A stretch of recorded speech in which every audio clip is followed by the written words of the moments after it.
I said no when my neighbor asked if he could use my tool shed for a quick storage job. A week later, my shed was broken into and reeking. Inside, I found a locked box that wasn't mine. When I took it to him, he whispered, "Some things are better left sealed." I opened it anyway, and what I saw inside made me drop it instantly because I'm a pretty quiet guy. I live in a small neighborhood just outside Erie, Pennsylvania. Moved here after the divorce 2 years ago. Needed a reset. My house is nothing fancy, single story, small backyard, decent garage, and a tools shed out back that I fixed up myself. I don't bother anyone. I like simple things. Quiet. Predictable. Then Darren moved in next door. He showed up about 6 months ago. Right away, he gave me a weird feeling. I couldn't tell you why at first. He was polite, always had a half smile, wore sunglasses even when it was cloudy. Had that calm, too smooth kind of voice. Nothing about him screamed trouble, but there was something about the way he looked at you. Like he was sizing you up all the time, even when he was being friendly. We had a few chats over the fence. Shared a beer or two. He offered me some ribs once. Nice enough, I guess. But I never felt relaxed around him. I kept our conversations short. Then one afternoon, about 2 months ago, he came over while I was working in my garage. He leaned against the doorframe like we were best friends and asked if he could use my shed. "Just for a quick storage job," he said. "Couple boxes, nothing major. I'm reorganizing my garage and need a spot for a few days." It wasn't the worst request in the world, but it didn't sit right. "What kind of stuff?" I asked. He shrugged. "Old gear. Tools. Some junk. Nothing crazy." I paused, then said no. I was polite but firm. "Sorry, man. I got my own stuff in there. I keep it locked for a reason." His face stayed friendly, but I saw something shift behind his eyes. Real fast. Like he was disappointed but trying to hide it. He gave me this stiff little nod. "Totally fine," he said. "Didn't mean to overstep."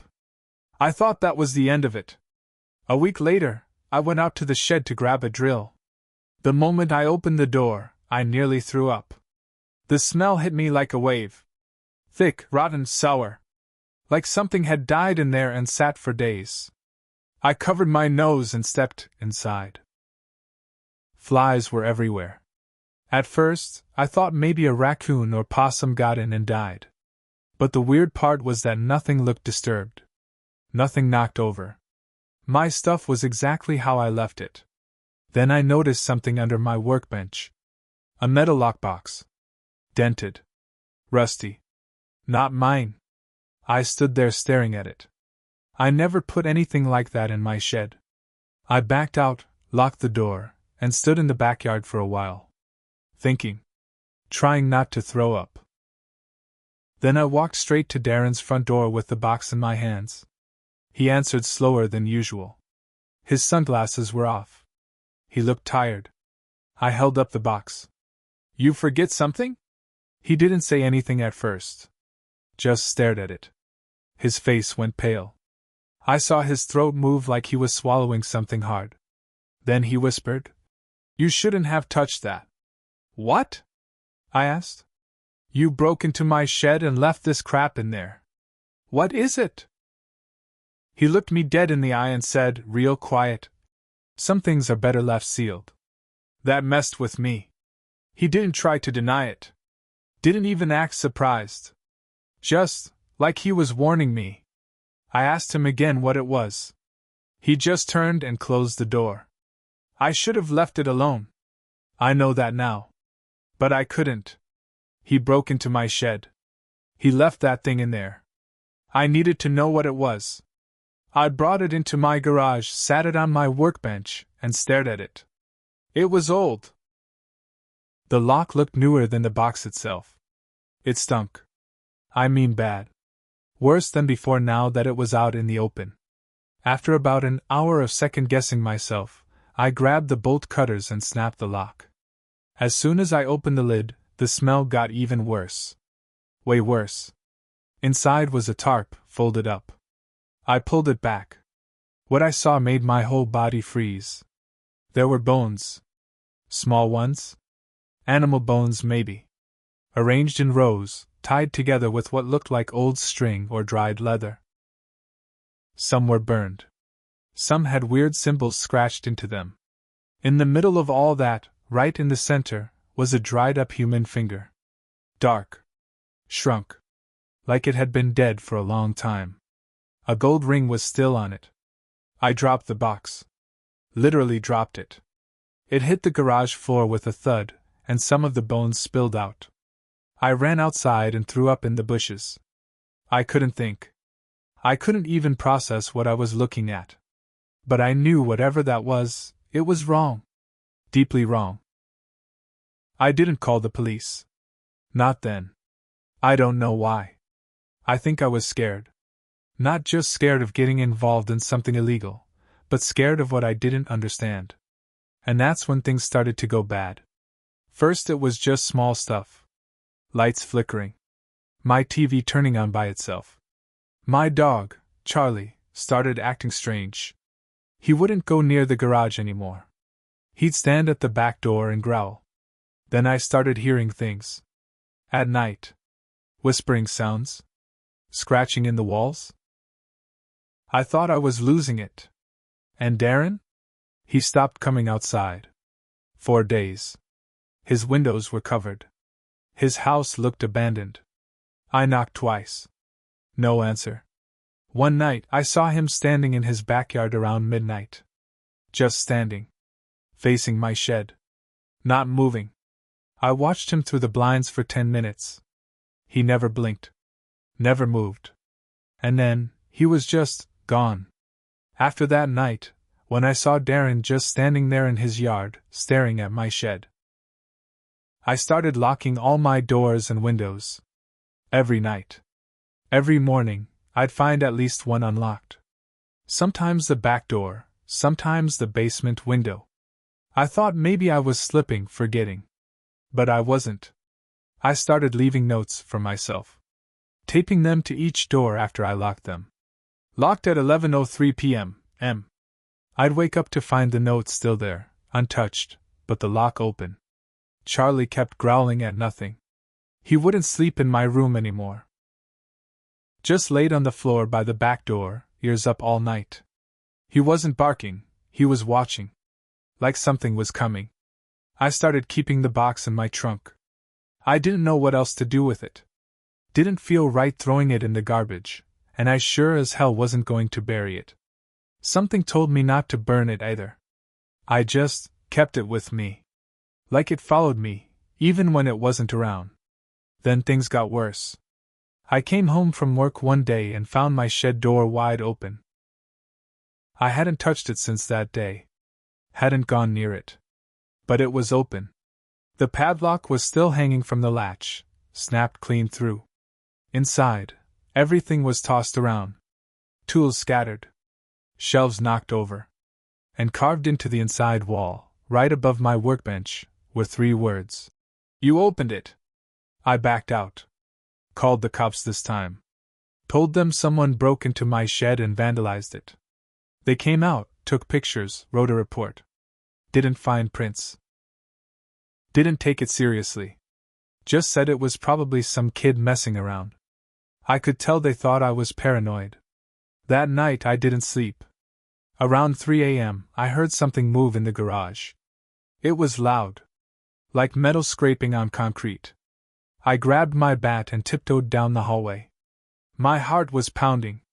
I opened the garage door slowly, one hand on the bat, the other shaking so bad I almost dropped the flashlight. No one was in there. But the lockbox was. It was back. Sitting in the middle of the floor like it had never left. Except now, it was open. And empty. No bones. No finger. Just a black smear inside, like soot or ash. And drawn in that ash, right there, inside the box, was the same symbol I'd seen scratched into the bones. I slammed the lid shut and shoved the box back in my trunk. I drove to Darren's house. Didn't care what time it was. I banged on the door hard. Yelled his name. No answer. I walked around back. His porch light flickered on as I stepped onto it. The door was open. Just slightly. I pushed it in with the bat. His house smelled like mildew and smoke. There were papers everywhere. Candles. Ashes. Strange drawings on the walls, some in chalk, others in what I swear looked like dried blood. He had journals. Piles of them. Pages torn out. Burned edges. I picked one up and started reading. The first thing I saw was, "IT needs a home." And below that, "Can't bury it. Can't burn it. Must be passed." Another page. "The ring keeps the bond. The bones carry the hunger. It waits in the dark." I kept flipping. More insane scribbles. Symbols. Dates. Names. Then I saw mine. My name. Written in all caps, circled over and over again. Next to it, "Failed transfer. Too strong." I dropped the book and ran out. Called the police again. Told them something was wrong, something serious. When they got there, Darren was gone. His house was still open. But he was just gone. They took the journals. They asked questions. I told them what I could without sounding like I'd lost my mind. A week later, I was told he'd left town. No forwarding address. No open case. Just gone. And now? Now I wake up every morning and find something new outside the shed. A feather. A burned match. A stone with a mark carved into it. The box is back in the garage again. Every time I move it, it comes back. And the smell? It's in my walls now. I've scrubbed. Painted. Called exterminators. Nothing helps. That foul, sour stench, it's inside the wood. Like something's breathing through the floorboards. And last night? Charlie disappeared. I let him out like I always do. 5 minutes later, he was gone. No barking. No trace. Just his collar on the back steps. Twisted open like it had been ripped off. And when I picked it up, there was a fresh note taped under it. "Pass it on." I didn't sleep that night. I sat at my kitchen table with the lights on, the bat in my hand, staring at Charlie's empty bowl. I kept thinking he'd scratch at the back door like always. That this was just another scare. That I'd wake up and it'd all be normal again. But morning came. No Charlie. The police were no help. I filed a missing dog report. They were polite, but you could tell they'd already written me off. Crazy guy with the curse box, and creepy neighbor who skipped town. Probably figured I made it all up. But I wasn't making anything up. I knew that now. Later that day, I drove to the edge of town. To this little antique shop I remembered passing once. It looked like the kind of place that might have answers, or at least someone who could give me direction. An old woman ran it. Her name was May. She looked at the box before I even set it down. "You've seen death," she said. I didn't say anything at first. Just nodded. She didn't touch the box, but she stepped closer to look inside. She squinted at the symbol in the ash and shook her head slowly. "You opened it. So it's yours now." I asked her what it was. What this thing wanted from me. Why it was following me. She gave me a strange look. "It doesn't follow. It waits. It's patient. It binds to the curious. It needs a keeper." I asked her what I was supposed to do. She just said, "Find someone else. Someone willing. Or desperate." I left without saying another word. I wasn't going to trap someone else in this. I wasn't going to pass it on like Darren did to me. But when I got home, things had changed. The inside of my shed was trashed. Again.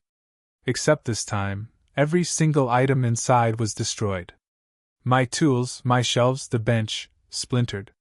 As if someone had taken an axe to everything. And on the floor, in what looked like motor oil or some kind of thick, black sludge, were the words. One way or another. That night, I started hearing something in the walls. Not scratching anymore. Whispers. Soft at first. Then clearer. A voice. Repeating the same thing over and over. Pass it on. Pass it on. Pass it on. I lost it. I grabbed the box, drove 30 miles out of town, and dumped it into the Allegheny River. Watched it sink. Drove home shaking. Thought maybe I finally ended it. But the next morning, there it was. On my porch. Dry. Clean. Empty. That was the moment I broke. I started tearing my house apart. I found Darren's name carved into the baseboard under my bed. I found his handwriting on the inside of my closet door, dates, scribbled names, some crossed out. I think it was a list. I think he was keeping track of who he tried to pass it to before me. I wasn't the first. I didn't know if I was the last. But then came the pictures. I opened my email one morning to find a message from an address I didn't recognize. No subject. No message body. Just 3 pictures. The first was a photo of Charlie, tied to a tree, eyes wide. Alive, but scared. The second was the box, open, next to a shallow hole in the ground. The third? It was me. Sleeping in my bed. The timestamp was from 2:12 a.m. The same night I thought I heard whispering. I slammed the laptop shut. I don't remember the next hour. I think I blacked out from panic. When I came to, I was sitting on the floor, the box in my lap. Inside it now was Charlie's collar and something else. A tooth. Human-sized. I got up and started packing. I didn't care where I went. I needed out. Away from that house. Away from Erie. Away from everything. But as I stepped out the front door, there was someone waiting. Not Darren. Someone else. A man in a postal uniform. Holding a small package. This for you? He asked, holding it up. No label. No stamps. Just my name. Written in thick black ink. I shook my head. Who left that? He shrugged. Guy said he used to live here. Said you'd understand? I took it with shaking hands. I didn't want to open it. But I knew I would. And when I did, it was a photo. Of a basement. Dirty. Moldy. Lit with candles. And in the background, hanging from the ceiling, was something wearing Charlie's skin. I stood there holding that photo, trying to breathe, trying to believe it wasn't real. But I knew it was. The skin, it was Charlie's.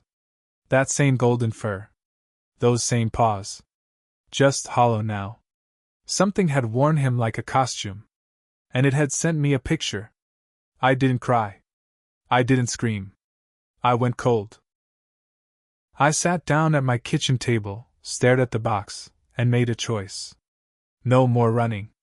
No more hoping it would just go away. This thing, whatever it was, it wanted me scared. It wanted me broken. But it also wanted to survive. To move. To pass itself on. That was its weakness. So I made a plan. First, I called the local paper. Told them I had a story. Said I was a collector who found something strange in a storage locker. Said it could be paranormal, might be a hoax, but I wanted help investigating. I played up the mystery. Told them I'd gotten sick since finding it. That I'd been hearing things. That people needed to know. They were interested. I told them to meet me at the shed the following Friday night. I promised them photos, video, even the box itself. Next, I posted online. Some forum for paranormal hunters and haunted object collectors. I told the same story. Mysterious box, disturbing contents, bad luck after opening. I gave just enough detail to make it sound true, but not too much to scare people off. I said I wanted to give it away. To whoever's brave enough. Within 2 days, I had over 100 replies. Some people begged for it. A few offered money. But one guy stood out. Screen name was Corvus Black. He didn't offer cash. He didn't ask questions. He just said, "You're marked. Give it to someone who wants it for real. Someone who's ready to serve it." That chilled me. Because he knew. I messaged him directly. Asked if he'd take it. He said yes. I've taken 2 before. I can take yours. I gave him my address. Told him Friday night. No earlier. That whole week, the box didn't move. It didn't return to strange places. No messages. No smells. It was quiet. Almost like it was waiting. Friday came.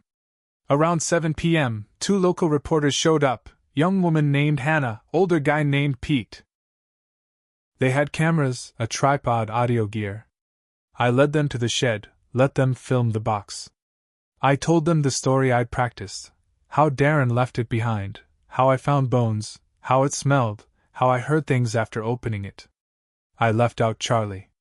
I left out the human tooth. I left out the picture of his skin. They didn't need to know that. As they filmed, I heard a car pull up. A beat-up black sedan. A tall man in a long coat stepped out.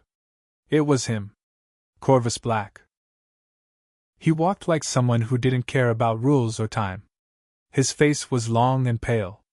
His eyes were sunk deep in their sockets. But he smiled when he saw the box. The reporters didn't even blink.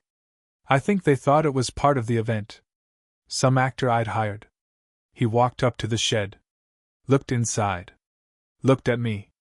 "You ready to give it up?" he asked. I nodded. "It's yours." He looked at the box, then said something under his breath. I couldn't make out the words, but it sounded like a prayer or a chant. Then he reached into his coat and pulled out a small jar. Inside was something gray and shriveled. Another finger. Another ring. He placed it in the box. "It needs something to hold on to," he said.